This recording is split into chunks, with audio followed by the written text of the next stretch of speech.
bring Christmas cheer to you and explain to you some things about Santa and Christmas that you might not have known.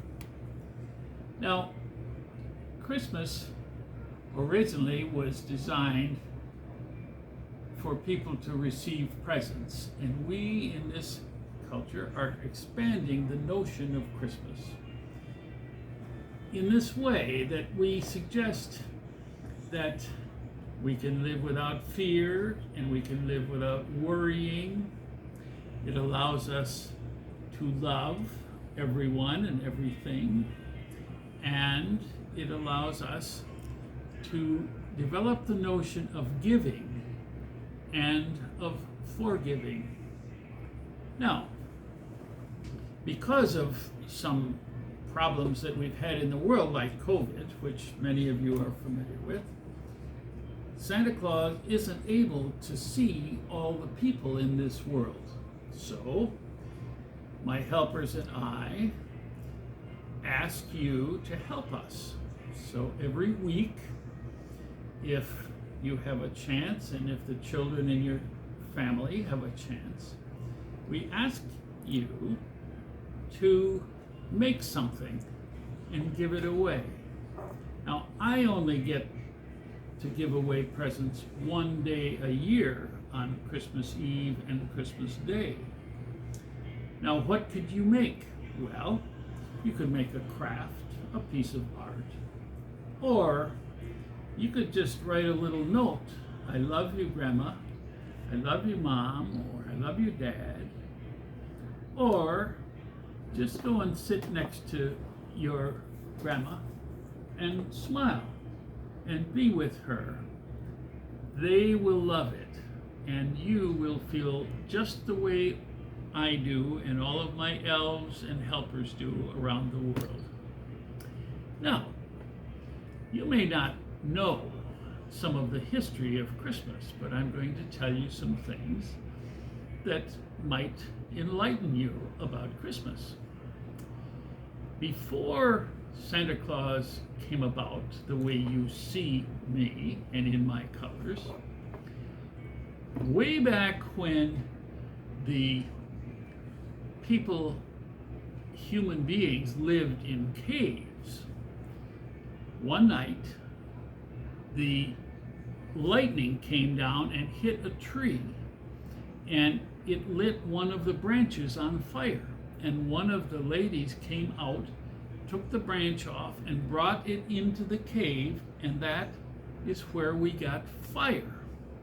Now, the people thought that they stole fire from the sun god, whom they worshipped at that time. This was long before Christianity or Judaism or any other religion. And because they thought they stole it, every year the shaman, or the religious leader, the spiritual leader of the clan, would keep track of what day they got fire. And every year they would go out and light a tree as Thanksgiving and kind of atonement, because they thought they took fire from the sun god. And that is why every year at the same time we have a celebration. We bring gifts originally to the sun god, and now of course we give these gifts to children and to friends and relatives. Now, in the year 270, that's almost a little over 2,000 years ago, in history, what was happening is that the Romans came up to Northern Europe, and in Northern Europe, Christmas was being celebrated, and the Romans decided that they would allow that festivity to happen every year.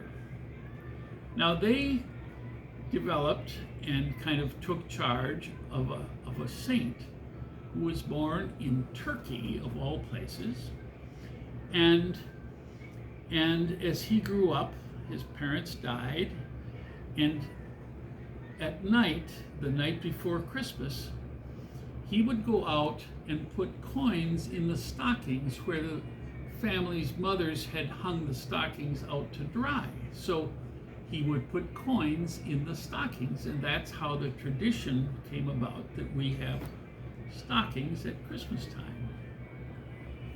Now, what happened was that the church at that time made St. Nicholas, born in the year 270, kind of the focal point or the center.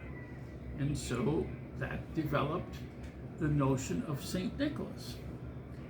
And through all these years, for 2,000 years, we didn't have Santa Claus, we had St. Nicholas. Now, you might also be informed that there's a reason that we use conifers or evergreens in this culture and in Northern Europe as Christmas trees, because when the Romans came up and conquered Northern Europe, they found that they were using other types of trees like oak trees and maple trees and elm trees, but they were very expensive. That was very expensive wood. But the conifers, the evergreens, were very inexpensive, easy to grow. In 7 years, you can grow a big Christmas tree. And so that is why we now they began to use evergreens, and that is why we now have conifers or evergreens as Christmas trees. Now, in Northern Europe, even to this day, many of the people put actual candles on their evergreen trees, which here in the United States, we've gone to lights because it's much safer, of course.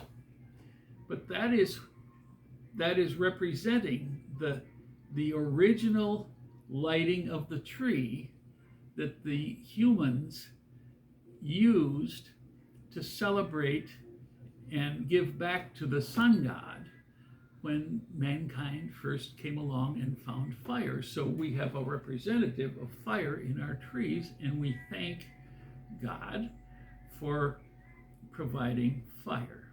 Now, in 1931, which is about 90 years ago,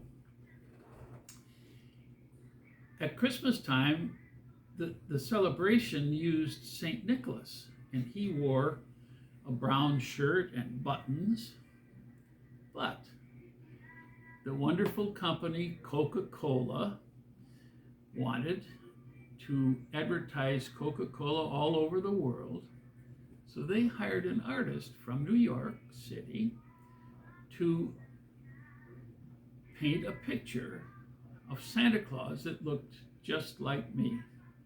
And he wore red and white, which were Coca-Cola's colors. And they showed their first ad with two children bringing Santa Claus 2 Coca-Cola bottles, because at that time, children were not allowed to be sold Coca-Cola. And since 1931, the whole world started to look at Santa Claus in red and white, which were the Coca-Cola colors. Oh. Now, what we're here to talk about today is how grateful we are, and that Christmas and Santa Claus now is representing giving and forgiving and loving everyone and everything.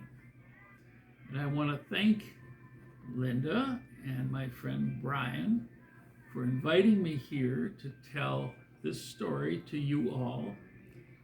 Mrs. Santa and I love you, and we accept the love that you send to us.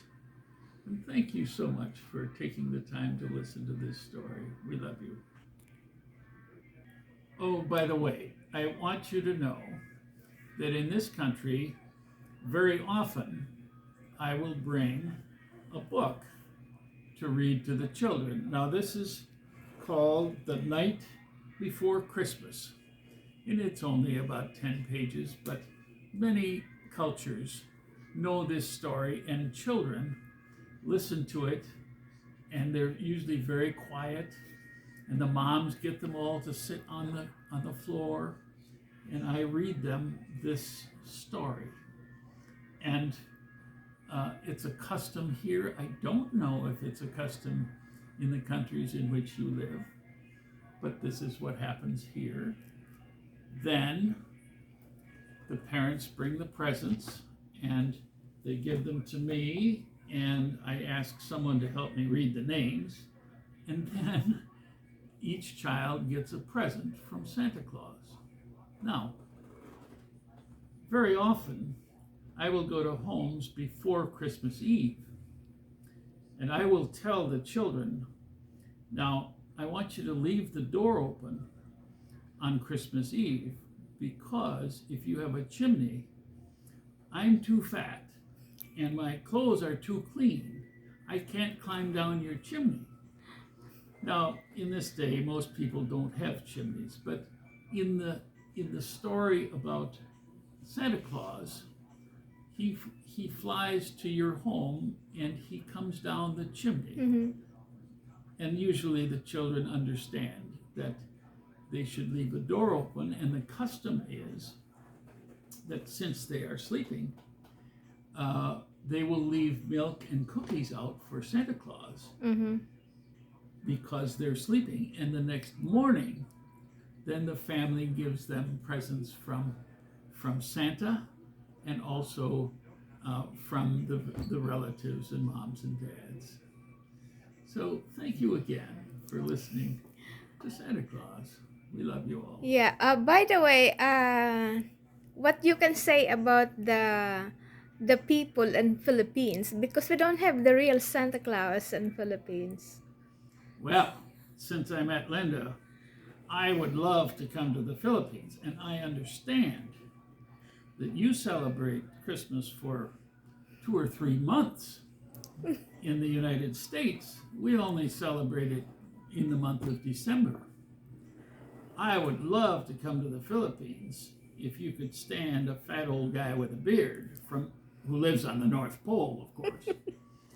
And I would love to come to your gatherings and have you bring your children, and then we'll figure out how to get presents from Santa to them where they think that the presents are coming from Santa Claus.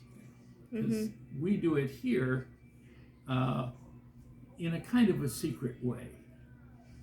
But I would love to come to the Philippines, and I hope next year or the following year I can do that. And I hope to meet many of you. Thank you. You know, Santa, people in Philippines will be very happy and excited when they see that there is a real Santa coming to Philippines. Well, I am the We real don't see Santa. it, the real Santa. I am the real Santa. I am a fat old guy with a beard. But I can't get down your chimneys if you have chimneys in the Philippines. You have to leave the door open.